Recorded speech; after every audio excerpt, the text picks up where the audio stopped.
Bonjour à tous, aujourd'hui je vais vous parler de Sans jamais nous connaître avec Andrew Scott et Paul Mescal, un film qui est sorti le 14 février. Je vais juste vous dire que c'est une histoire d'amour entre deux hommes qui se passe dans un immeuble à Londres. Alors, je l'ai vu hier soir et j'ai mis une nuit à le digérer et franchement je l'ai pas encore digéré. Il est resté dans ma tête et ça m'avait pas fait ça depuis longtemps pour un film, depuis très longtemps. C'est éblouissant, c'est magnifique, c'est passionnant, c'est difficile. La bande-annonce était très bien faite, je trouve. Je veux saluer ça d'abord parce que elle spoil rien du tout.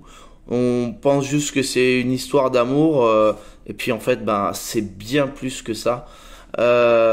Donc, je vais essayer d'en dire le moins possible. Hein. Je veux vraiment rien spoiler. En tout cas, le film il est d'une richesse et d'une profondeur incroyable. On sort complètement désarçonné, on sort KO de la séance. En ce qui concerne l'histoire d'amour, le film il est pas cliché du tout. Le réalisateur est gay et l'acteur principal également. Et les acteurs sont incroyables. Surtout l'acteur principal, je dirais.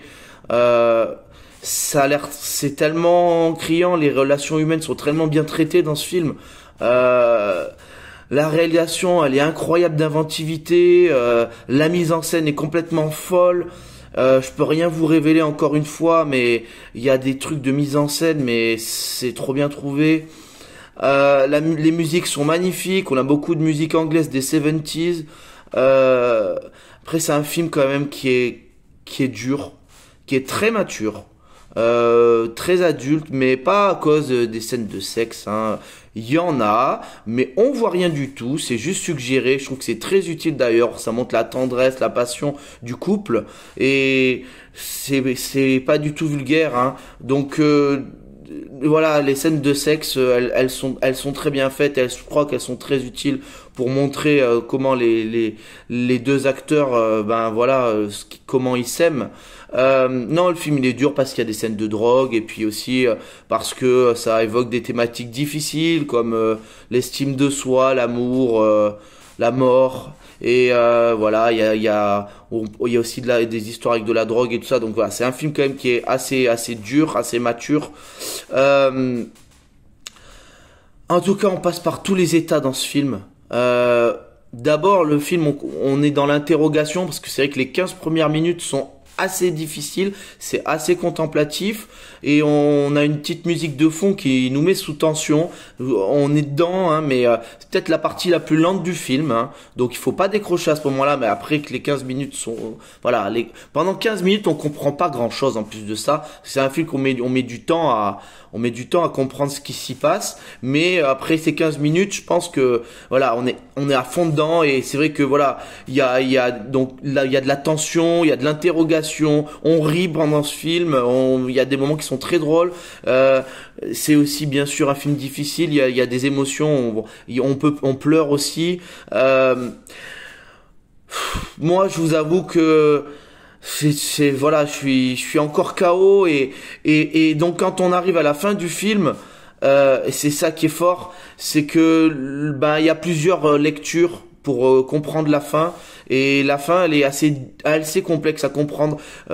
Chaque personne comprend quelque chose de différent et je vais d'ailleurs faire une deuxième vidéo pour vous expliquer ce que j'ai compris du film, parce que je pense qu'il y a beaucoup de gens qui se posent des questions en sortant du film. J'ai fait quelques recherches aussi, même si j'ai pas trouvé grand chose, et je peux vous dire ce que moi j'ai compris à la fin et ce que j'ai entendu ou ce que j'ai lu des interprétations multiples qu'on peut avoir en sortant du film. Voilà. C'est un film incroyable, je peux pas en dire plus. J'ai hésité à mettre 10 sur 10. Et je vais vous dire, je vais mettre un 9 sur 10.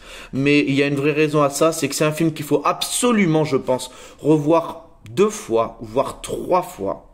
Parce que quand on a compris à la fin du film, il faut voir tout le film. Et une fois qu'on a vu le film entièrement, je crois qu'il faut le revoir pour bien comprendre tous les segments et je crois que c'est vraiment très utile. Donc j'ai envie de le revoir, mais ce sera pas un film non plus de chevet. C'est un film qui est trop exigeant émotionnellement. C'est un film qui est très beau, mais c'est pas un film où on prend du plaisir là, mais c'est pas un film qu'on va sans cesse regarder. Donc c'est pour ça que je vais mettre la note de 9 sur 10.